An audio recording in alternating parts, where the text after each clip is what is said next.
अस्सलाम वालेकुम। हमारे पास जो पहला टॉपिक है हमारा, वो है हेमाटोलॉजी। ठीक है, तो हेमाटोलॉजी बेसिकली हम रिव्यू करेंगे डेविडसन से। तो डेविडसन से हम जब रिव्यू करें होंगे तो इसको हम जो हेमाटोलॉजी को हम थ्री कैटेगरीज में डिवाइड कर देंगे। आरबीसीज के डिसऑर्डर्स, ठीक हो गया। डब्ल्यूबीसीज डिसऑर्डर्स।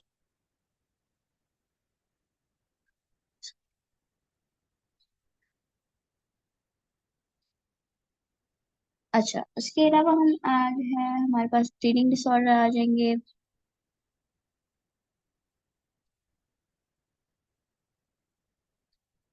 सो तो हम थ्री कैटेगरीज के अंदर इसको जो है हेमाटोलॉजी को कवर करेंगे।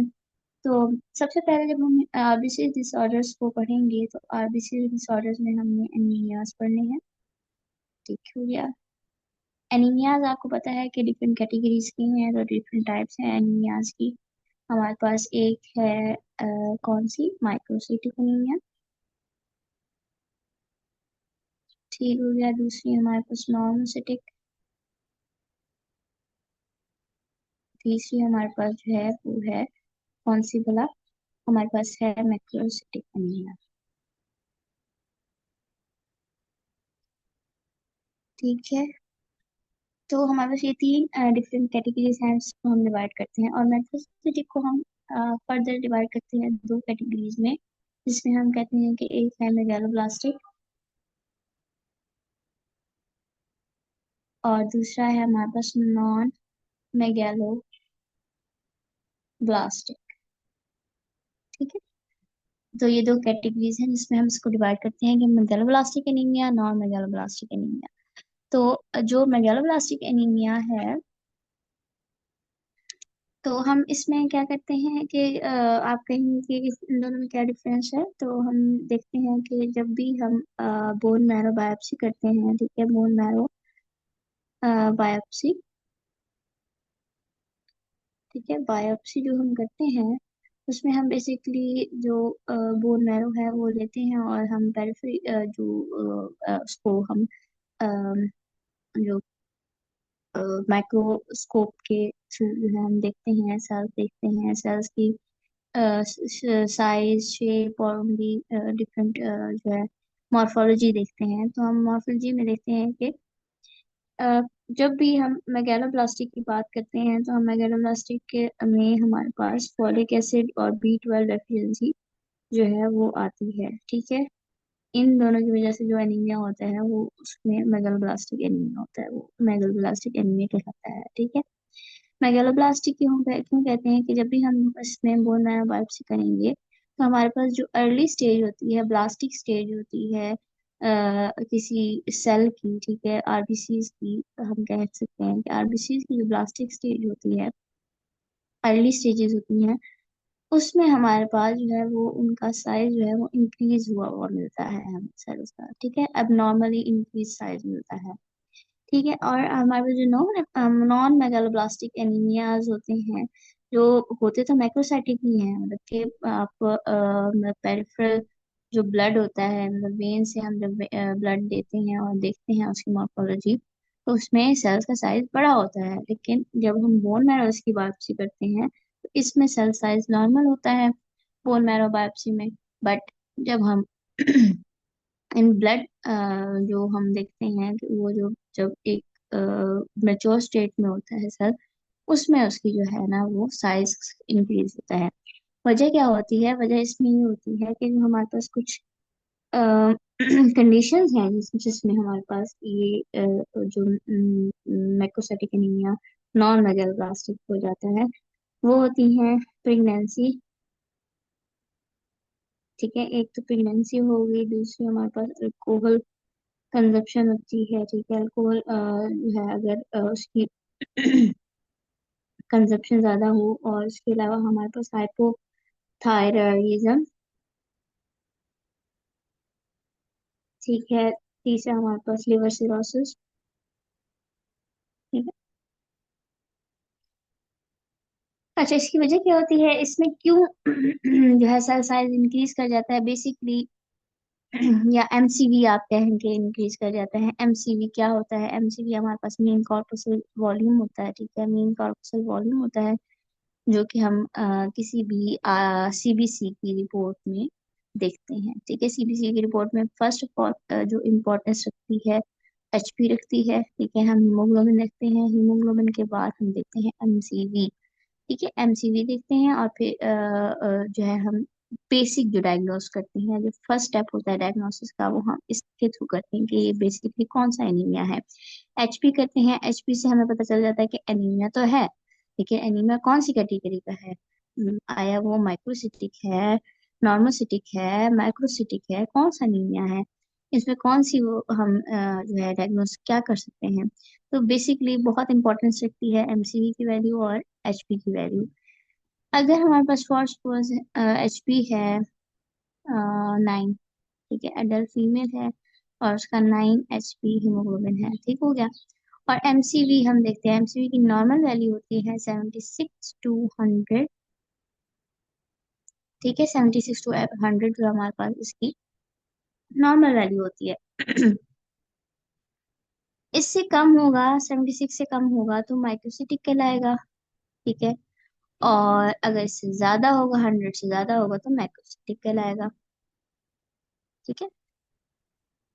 अब हमने देखना क्या होता है कि हमने बात की कि नॉन मेगालोब्लास्टिक एनीमियाज की मैक्रोसाइज मैक्रोसाइटिक साइट्स होते हैं, ठीक हो गया। और वो उसकी एमसीवी वैल्यू भी इंक्रीज होती है। वजह क्या होती है कि इन इस सारी कंडीशंस के अंदर बेसिक जो कॉल होता है, रूट कॉल होता है, वो ये सारी जो कंडीशन है वो करवाती हैं हाइपरलिपिडीमिया,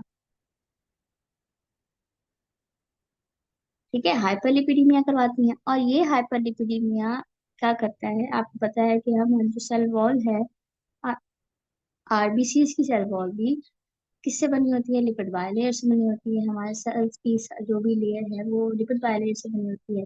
तो उसकी उसमें होता क्या है कि इनकी जो बाहर हमारे पास ब्लड में अगर जब हाइपर लिपिड है, लिपिड ज्यादा है, तो हमारे पास डेपोजिशन स्टार्ट हो जाएगी। डेपोजिशन ज्यादा होगी तो इसका साइज भी इंक्रीज करेगा और म्यूकोपैथी वॉल्यूम भी इंक्रीज कर जाएगा, ठीक है। तो वजह ये होती है इसकी, मेन वजह ये होती है। और ये फिर जब जाहिर बात है लिपिड की डेपोजिशन ज्यादा हो जाएगी, मॉर्फोलॉजी चेंज हो जाएगी, तो एनीमिया भी कॉज होगा। एनीमिया भी इन पेशेंट्स में मौजूद होगा, ठीक हो गया। और जो हमारे पास मेगालोब्लास्टिक एनीमिया है उसमें B12 और फॉलिक एसिड की डेफिशिएंसी से हम आगे पढ़ेंगे कि क्या वजह होती है कि इसकी वजह से हमारे पास एक तो साइज इंक्रीज हो जाता है, एमसीवी ज्यादा हो जाता है, और उसके अलावा एनीमिया भी उसमें कॉज होता है, ठीक है। तो हमने एमसीवी याद रखना है बेसिकली जब भी आपने पेशेंट की रिपोर्ट देखनी है, एचपी देखनी है, साथ में एमसीवी देखनी है। एमसीवी जब भी देखेंगे, एमसीवी की वैल्यू आपने याद रखनी है, इससे आपको अंदाजा हो जाएगा कि कौन सा एनीमिया है। फर्स्ट ऑफ ऑल मैंने माइक्रोसिटिक एनीमिया की बात की कि माइक्रोसिटिक एनीमिया में सेल का साइज स्मॉल होता है, छोटा हो जाता है, ठीक है। और एमसीवी इसका कम होगा, ठीक है। लेकिन माइक्रोसिटिक एनीमिया तो और भी है, मतलब कि फॉर सपोज बहुत सारे हैं ना। माइक्रोसिटिक एनीमिया में हमारे पास आयरन डेफिशिएंसी एनीमिया भी आता है, हमारे पास थैलासीमिया भी आता है, ठीक है। उसके अलावा हमारे पास माइक्रोसिटिक एनीमिया में लेड पॉइजनिंग आती है, ठीक है। और भी बहुत सारी कैटेगरीज आती हैं। तो माइक्रोसिटिक है तो फिर कौन सा माइक्रोसिटिक एनीमिया है? आयरन डेफिशिएंसी एनीमिया है, थैलासीमिया है, क्या है? तो हम एमसीवी से हम बेसिक डायग्नोस करते हैं। फर्स्ट सपोज इस पेशेंट का मैंने आपको कहा कि 9 हीमोग्लोबिन है, इसको मतलब है कि एनीमिया तो डायग्नोस हो गया कि ये एनीमिया है। लेकिन कौन सा एनीमिया है? आयरन डेफिशिएंसी एनीमिया है या कौन सा है? अब हम इसकी देखेंगे एमसीवी। एमसीवी फर्स्ट सपोज इस पेशेंट की मैंने आपको बता दी कि है 65, ठीक है। 65 है और 9 हीमोग्लोबिन है।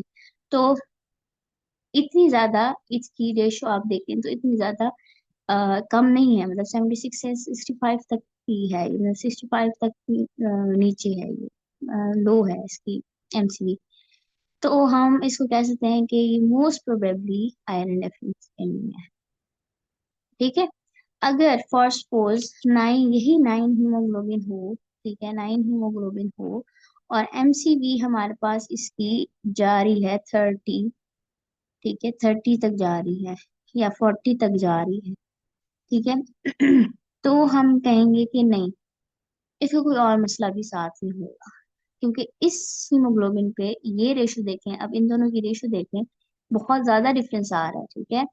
9 हीमोग्लोबिन पे 30, 20, 40 इतनी रेंज तक एमसीवी नहीं जा सकता। तो आयरन एफिशिएंसी तो नहीं होगा इसको, तो या तो इसको थैलेसीमिया है, ठीक है, या इसको कोई और डिजीज है। हम कह सकते हैं कि ये मोस्ट मतलब कि रेयरली हो कि शायद ये आयरन एफिशिएंसी एनीमिया हो, लेकिन आयरन एफिशिएंसी एनीमिया इससे वाजे हो रहा है कि ये नहीं है, ये कुछ और है, ठीक है। तो आपने एक तो रेशो का ख्याल रखना होता है कि इतनी ज्यादा एमसीवी लो नहीं होनी चाहिए। अगर 9 हीमोग्लोबिन है और एमसीवी इतनी लो है, तो मतलब कि कोई और भी साथ में डिजीज है इस पेशेंट को। और हो सकता है, जरूरी नहीं है कि पेशेंट आपके पास सिर्फ एनीमिया के कॉज से है, हो सकता है किसी और कॉज से कोई और बीमारी के साथ कोई एक पेशेंट अपनी पहले की बीमारी लेके आया हो और साथ में आप सीबीसी भी लाया हो, और आप देखें आपने उससे हिस्ट्री में नहीं पूछा अगर उसको कोई पहले की बीमारी है, और आप उसकी सीबीसी देखते हैं, तो आप हैरान हो जाते हैं कि ये 9 हीमोग्लोबिन है और एमसीवी भी कम है, तो आप इसको जो है ना, जाहिर बात है, हो सकता है कि आयरन डेफिशिएंसी होगा, और आपने अपने डायग्नोसिस पे इसको आयरन का सप्लीमेंट देना शुरू कर दिए, ठीक है। हो सकता है आपने उससे नहीं पूछा था कि उसको पहले कोई पास में बीमारी हो सकता है, वो थैलेसीमिया का पेशेंट हो, वो आपके पास आया हो, आपसे जो है उसने मेडिसिन लेनी हो, उसका कोई और प्रॉब्लम हो, उसको कोई और तकलीफ हो, और उसके लिए जैसे आपके पास विजिट के लिए आया हो, और जब आपने उसकी सीबीसी करवा दी और उसमें आपने ये देखा, तो आपको लगा कि आयरन एक्चुअली नहीं है, तो आपने एक ब्लंडर मार दिया और आपने उसको आयरन सप्लीमेंट देना स्टार्ट कर दी, जबकि थैलेसीमिया में ऑलरेडी आयरन डेपोजिशन होती है, आयरन बहुत ज्यादा होता है, आयरन चिलेशन थेरेपी हम देते हैं उल्टा। तो आपने उसको आयरन देना स्टार्ट कर दिया और उसकी कंडीशन और बिगड़ गई। तो आपने ये ख्याल ध्यान रखना है कि एमसीवी को कैसे देखना है, और हमने हीमोग्लोबिन के साथ इसको कैसे कंपैरिजन करके देखना है, ठीक है।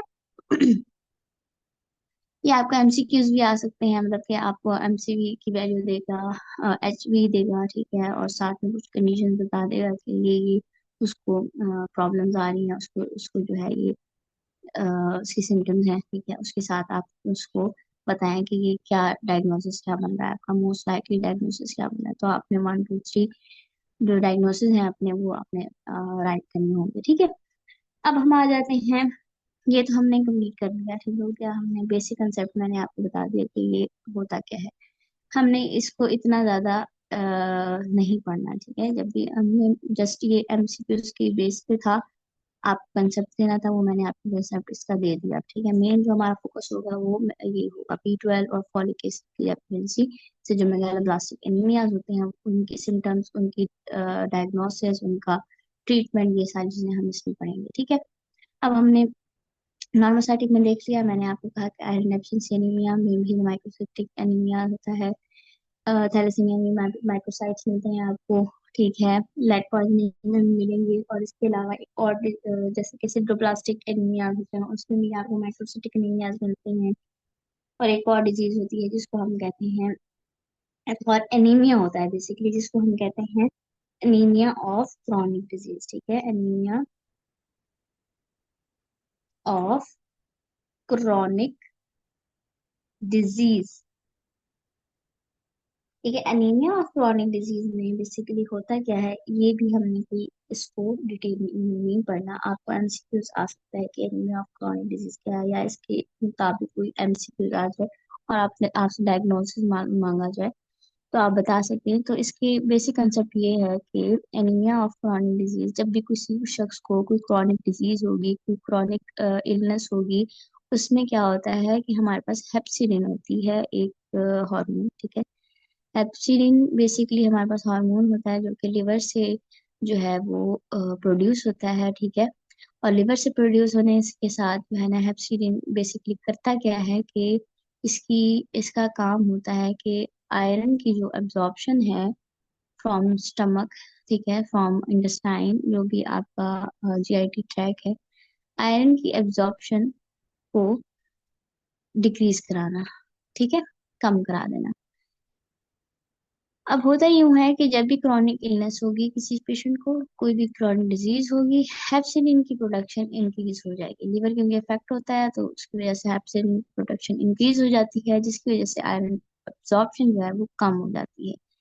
इसलिए इसमें बेसिकली हो तो आयरन एफिशिएंसी रही है, लेकिन हम आयरन इसको देंगे तब भी इस पे वर्क नहीं करेगा क्योंकि अब्जॉर्प्शन ही कम हो रही है। तो हमने बेसिक हमारा पास गोल क्या होगा कि हमने इसमें हेप्सिलिन को जो है वो बेसिकली क्या करवाना है, हेप्सिलिन की प्रोडक्शन को कम करवाना है। ठीक है, तो एप्सिलिन की प्रोडक्शन को कम करवाएंगे ताकि हमारे पास जो एनीमिया है वो सही हो सके, और हमने साथ साथ क्रोनिक डिजीज को देखना है, उसको मैनेज करना है ताकि उसका एनीमिया भी इसके साथ मैनेज हो सके। ठीक है, तो ये आपके कॉन्सेप्ट के लिए था जो मैंने आपको बता दिया, इसको हम डिटेल में नहीं पढ़ेंगे आगे। ठीक है, माइक्रोसिटिक एनीमिया में हम आयरन डेफिशिएंसी पढ़ेंगे, थैलेसीमिया पढ़ेंगे। ठीक है, ये हम डिटेल से इसकी इन एनीमियाज को पढ़ेंगे। ठीक हो गया। तो हमने एक चीज आपने याद रखनी है कि एमसीवी की वैल्यू माइक्रोसिटिक में कम होगी, माइक्रोसिटिक में ज्यादा होगी एमसीवी की वैल्यू। ठीक है, इंक्रीज होगी। नॉर्मल सिटिक में नॉर्मल साइज होगा, एमसीवी भी नॉर्मल होगा, सब कुछ नॉर्मल होगा। लेकिन डिफरेंसेस और भी आएंगे जो हम आगे जाके जब नॉर्मल सिटिक एनीमियाज पढ़ेंगे तो उसमें हम पर जो है देखेंगे फिर कि क्या क्या चीजें हम देख सकते हैं, मतलब आपकी लैब रिपोर्ट में। नॉर्मल सिटिक में जो डिजीज आती हैं वो आती हैं ए प्लास्टिक एनीमिया, मतलब जो एनीमियाज आते हैं वो है ए प्लास्टिक एनीमिया। ठीक है, सॉरी, ए प्लास्टिक एनीमिया और हिमोलाइटिक एनीमिया। ठीक है, और इसके अलावा हमारे पास हिमोलाइटिक में फिर सब क्लासिफिकेशन हैं, जैसे कि sickle cell anaemia, thalassemia and G6PD। Thalassemia क्यों, क्योंकि थैलासीमिया में भी हिमोलाइसिस होता है, तो हम इसको बेसिकली दोनों कैटेगरीज में रखते हैं, मतलब कि हिमोलाइटिक एनीमिया में भी रखते हैं और माइक्रोसिटिक एनीमिया में भी रखते हैं। तो ये बस कुछ स्टेजेस होती हैं। बेसिकली थैलेसीमिया बहुत वाइड रेंज है। ठीक है, तो स्टार्टिंग स्टेजेस में उसकी कुछ कुछ अलग तरीके से मॉर्फोलॉजीज होती हैं सेल्स की, और बहुत जब एज ज्यादा हो जाती है और वो थैलेसीमिया मेजर जो है बढ़ता जाता है, तो फिर उसकी मॉर्फोलॉजी, सेल की मॉर्फोलॉजी और ये सारी चीजें भी थोड़ी सी वक्त के साथ साथ चेंज होती हैं। तो इस वजह से हम इसको दोनों कैटेगरीज में रखते हैं, तो आपने कंफ्यूज इसके लिए नहीं होना। ठीक है, जब हम नेक्स्ट लेक्चर करेंगे तो हम उसमें बेसिकली पढ़ेंगे कि माइक्रोसिटिक एनीमियाज पढ़ेंगे, हम उसमें आयरन डेफिशिएंसी एनीमिया पे हम पहले हम वो पढ़ेंगे, उसके बाद हम थैलेसीमिया पे चलेंगे। फिर उसके बाद हमारा लेक्चर होगा नॉर्मोसिटिक एनीमियाज। ठीक है, नॉर्मोसिटिक या फिर माइक्रोसिटिक एनीमियाज, इन दोनों में से हम लोग जो है एक अ, उस पर फोकस करेंगे। Thank you so much. अगर कोई क्वेश्चन हो तो आप प्लीज जो है वो क्वेश्चन कर सकते हैं। और thank you so much. Allah Hafiz.